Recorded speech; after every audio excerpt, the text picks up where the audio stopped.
O tema de hoje é um tema que é muito importante no sentido de nós compreendermos mais uma rotação que foi feita no mundo inteiro, pela qual se caminhou muito para a escravização da opinião pública. E isso é muito importante nós sabermos, porque no dia a dia nós nos defrontamos sempre com sintomas dessa escravização. E antes de entrar no tema propriamente, eu queria ver uma coisa que é uma espécie de prévia, que é o seguinte: Dr. Plínio ele vai falar do paternalismo medieval. Então eu queria conversar um pouquinho sobre o paternalismo e o que o Dr. Plínio diz sobre o paternalismo. O que é o paternalismo? O paternalismo, no fundo, é um tipo de relação entre superiores e inferiores de qualquer esfera. Pode ser familiar, pode ser empresarial, pode ser na vida econômica, pode ser no que for. Sempre existem superiores e inferiores. E a postura de harmonia entre superiores e inferiores deve fazer com que, organicamente, as coisas caminhem para os superiores, os chefes, terem uma postura um pouco parecida com a do pai. Daí vem paternalismo. E se eu não estou enganado, até patrão tem que ver com pater, com paternalismo. E isso por quê? Porque a relação superior, inferior e inferior, superior, em qualquer esfera da vida, ela deve ter um aspecto onde apareça uma certa paternalidade. Por exemplo, antigamente, pega os senhores de engenho. Os senhores de engenho, como é que eles tratavam seus colonos? Eles tinham uma posição meio de pais dos colonos. Então, a esquerda sempre procura, ela condena o paternalismo e ela detesta esse relacionamento harmônico entre patrão e empregado. Ela quer um relacionamento conflitivo entre patrão e empregado. Mas a mentalidade católica, ela ensina que deve haver esse relacionamento paterno entre os superiores e os inferiores, e isso deve atingir todas as esferas da vida humana, até nas escolas e tudo. Bem, por exemplo, uma vez teve uma dupla nossa com um senhor de engenho lá no Nordeste, e ele mandou reunir, horas tantas, todos os colonos dele num pátio de café, que ficava abaixo de uma varanda onde ele aparecia. E era comum esses senhores de engenho aparecerem, dar a bênção para todos os colonos, e tudo isso era comum. E estava lá uma dupla nossa, e ele disse: olha, esses rapazes, esses homens que estão aqui, todos eles dão a vida por mim. E o senhor sabe por quê? O nosso rapaz perguntou por quê. Porque eles sabem que eu dou minha vida por eles. Isso era muito bonito. Isso a Revolução detesta. Então eu quis expressar isso para tornar um pouco mais claro a referência que o Dr. Plínio vai fazer ao paternalismo medieval. Na Idade Média, esse paternalismo era muito mais forte, mas muito mais forte. Aqui está. Entre o paternalismo medieval e o neo-escravagismo progressista. Veja que o Dr. Plínio classifica como escravagista o sistema progressista. O progressista aqui não é só da heresia progressista, mas é progressista do moderno aqui, no caso atual, né? Catolicismo número 177, setembro de 1965. Então, vamos tentar ler e ver se compreendemos. Quando não ficar claro, por favor, me interrompam e digam. Começa assim. Se bem que continue preeminente e absoluto o interesse e a tendência à máxima produtividade, quer dizer, todo mundo concorda que deve haver a máxima produtividade, que se deve produzir ao máximo. Então, a propriedade deixou de ser a projeção do indivíduo. Antigamente, a propriedade ela estava tão ligada à pessoa que era uma projeção do inimigo, do indivíduo. Uma espécie de suporte necessário de sua individualidade no mundo das coisas para se tornar, eis o que particularmente os cristãos deveriam ter presente, uma condicionadora em sentido negativo da individualidade. Eu não sei se ficou claro. Antigamente, então, se bem que continue preeminente e absoluto o interesse e a tendência à máxima produtividade, a propriedade deixou de ser a projeção do indivíduo, uma espécie de suporte necessário de sua individualidade no mundo das coisas. Então, isso era antigo.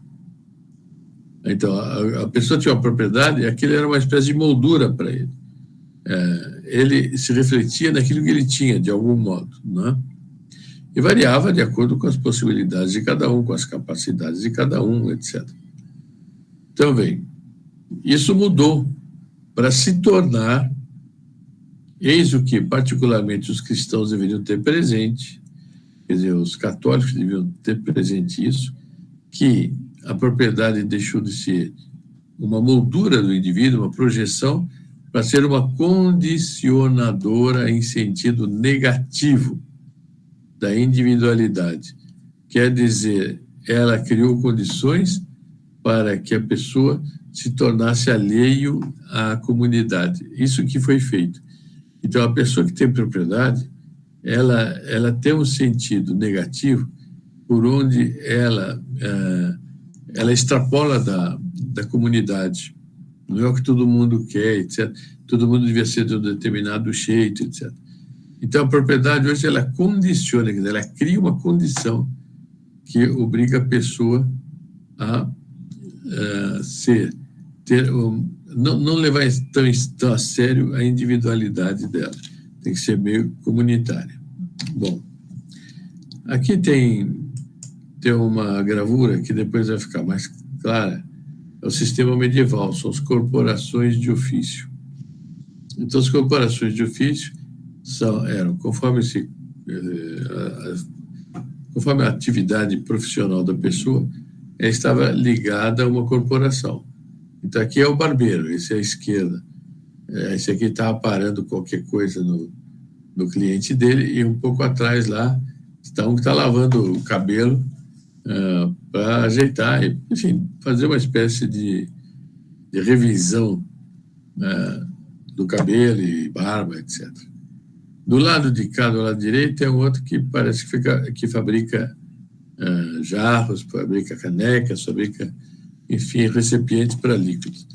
E assim era o que era, então,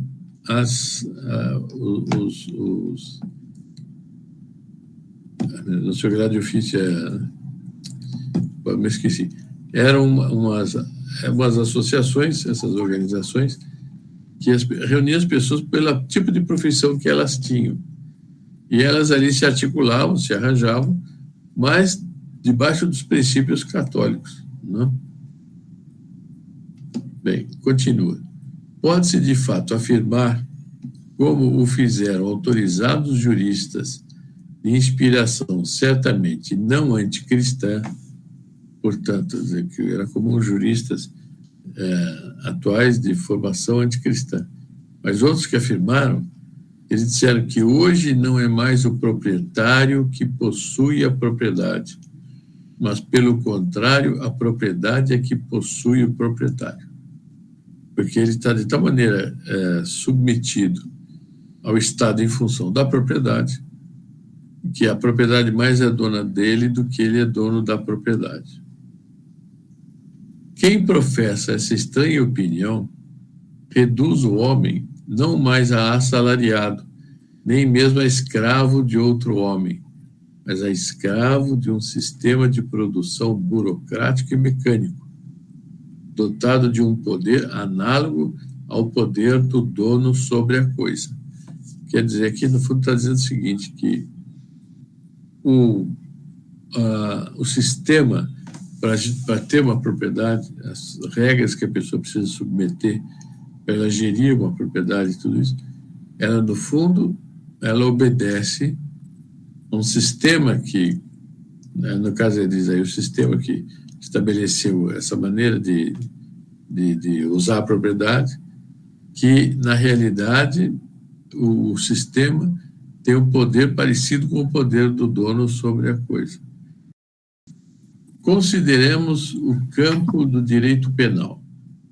Assiste-se hoje, de uma parte, a uma profunda transformação no modo de avaliar a gravidade de certas infrações. Então, antigamente, naqueles tempos medievais, certas infrações consideradas graves, hoje não são mais consideradas tão graves. E, sobretudo, o que eram eram as infrações morais. Agora, e de outra parte, há uma crescente dilatação, que pode parecer censurável, das hipóteses delituosas por comportamentos considerados outrora penalmente irrelevantes. Quer dizer, hoje não se dá importância a certos comportamentos, certas infrações, que antes se dava importância. E hoje se dá importância a outras coisas que antigamente eram irrelevantes. E hoje o que é irrelevante era o que antigamente era relevante. Então, as faltas morais hoje pouco somam. Hoje em dia, as coisas mudaram completamente. E o importante é aquilo que a pessoa, no fundo, vai ver. As penas, as gravidades, meu Deus, as faltas que ela cometem com relação ao sistema econômico e financeiro. Se roubou, se desviou dinheiro, se foi corrupto, se não foi corrupto, tal. Então, tem muita gente que condena a corrupção, que merece corrupção, mas não dá importância para o adultério, por exemplo, nem para o aborto. Aqui tem mais duas figuras dessas organizações de ofício, que eu não me lembro como é que era, tinha um nome que eu me esqueci agora. Enfim, aqui são outros tipos de ofício. Né? Bom, as responsabilidades mais graves já não são as que se referem a atentados contra o indivíduo. Antigamente, alguma coisa contra o indivíduo, então um roubo, um assassinato, um crime, etc., antigamente era gravíssimo, né? E também contra o patrimônio, mas as que de qualquer maneira põem em causa valores sociais. Então, repito, as responsabilidades mais graves já não são as que se referem a atentados contra o indivíduo, contra o patrimônio, mas as que de qualquer maneira põem em causa valores sociais, de coisas coletivas. Em consequência, se discerne a necessidade de sancionar penalmente todo comportamento que se manifesta, não tanto como atentado contra o indivíduo ou a ordem social entendida na velha acepção de ausência de choques entre indivíduos. Antigamente era considerado grave tudo aquilo que, por exemplo, estava como choque entre os indivíduos. Agora já não é tanto assim. Mas hoje em dia que é o atentado, a prossecução, quer dizer, o segmento daquele finalismo que agora passou do indivíduo e da sociedade para o Estado. Então, aquilo que antes focava o indivíduo, agora foca o Estado. Todo crime, com efeito, é crime enquanto é crime político. Então, é isso que está que hoje em dia se considera. O crime é um crime político, não é mais um crime individual. Por isso, pode abortar, pode invadir propriedade e daí para fora. As pessoas não precisam se armar para ter sua defesa, daí para fora. Quem pensa desta maneira considera que os indivíduos não têm direitos próprios e que o Estado é o único titular de todos os direitos. A saúde física do homem não é mais um mero bem personalíssimo do indivíduo. A saúde sempre foi algo ultra particular na pessoa, mas hoje a saúde é tratada como uma coisa coletiva. Por exemplo, se a gente vai ser tratado, pode ser um convênio, qualquer coisa, um tratamento de massa, como se fosse um rebanho, não é mais um tratamento personalizado. Então, a saúde física do homem não é mais um mero bem personalíssimo do indivíduo, mas é um bem da coletividade, tanto que sua tutela é garantida pela Constituição. Então, a doença é garantida pela Constituição. Antigamente, era pela própria lei natural, pela moral, né? Agora não, tem que estar dentro das leis do Estado. Aqui tem mais modelo dos corporações, agora eu lembrei o nome, corporação de ofício. Essa da esquerda são fabricantes de armaduras. Pode ver, tem penduradas lá. Na época, na Idade Média, havia muitas guerras, muitos conflitos, então tinha os fabricantes de armaduras, né? E do lado de cá é uma outra coisa que não sei o que é, parece, se mexe com couro, com qualquer coisa assim. Na perspectiva dos textos anteriores, bem se vê onde pode conduzir este, pois, se o indivíduo não tem direitos, esse direito do Estado sobre a saúde de cada qual prima absolutamente sobre qualquer sombra de direito do indivíduo à sua própria saúde. Então, acaba sendo que as leis fazem com que o indivíduo, a saúde dele, não fique mais vamos dizer, pertencendo a ele, mas pertence ao Estado. Pega, por exemplo, o aborto. O Estado que faz a lei que autoriza o aborto. A eutanásia, o Estado que faz a lei sobre a eutanásia. E se uma hora o Estado apenas ele não se opõe ao aborto ou à eutanásia, chegará o dia em que ele vai obrigar o aborto e a eutanásia. Em consequência, este princípio pode levar rápida e diretamente à escravidão. Quem sustenta todas essas opiniões tão terrivelmente impregnadas de espírito escravocrático, quem que sustenta? Algum fanático da monarquia despótica em uso outrora no Oriente? Porque a esquerda sempre chamou os monarcas de despóticos, né? Algum senhor feudal cruel e sem entranhas, quer dizer, sem sentimentos humanos, como no pintam os contos da carochinha enxertados em certa historiografia muito em voga? Você vai dizer, quem que defende essa postura dele? Não é essa, gente. Não, é um católico progressista que defende essa barbaridade. Desses que, em geral, vivem a invectivar, tratando-as de tirânicas, as melhores e mais perenes tradições cristãs da Idade Média.